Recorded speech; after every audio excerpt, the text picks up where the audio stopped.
এখন আমরা এই ছোট ছোট সেন্টেন্সকে কি করে বড় বানাতে হয় সেটা শিখবো। যেমন এখানে আমরা টাইম অ্যাড করতে পারি, প্লেস অ্যাড করতে পারি, অথবা ডিটেলস অ্যাড করতে পারি। করলে এই ছোট ছোট সেন্টেন্সগুলো কিন্তু বড়তে রূপান্তর হবে।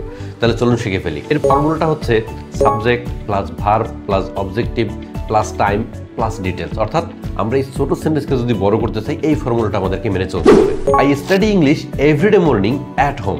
অর্থাৎ এখানে আমরা ছোট সেন্টেন্সটাকে কি করলাম, বড় করলাম। আমরা শুধু বলতে পারতাম যে আমি শুধু ইংরেজি পড়ি, কিন্তু কি করলাম আমি ইংরেজি পড়ি, কোথায় পড়ি, বাসায় পড়ি এবং কখন পড়ি, সকালে পড়ি। এই ছোট ছোট ডিটেলসগুলো যখন আপনি অ্যাড করবেন তখন এই ছোট সেন্টেন্সটাকে আপনি বড় সেন্টেন্সে রূপান্তর করতে পারবেন। সে সকাল 9টায় কাজে যায়। She goes to work at 9 AM। তারা উইকেন্ডে বন্ধুর সঙ্গে দেখা করে।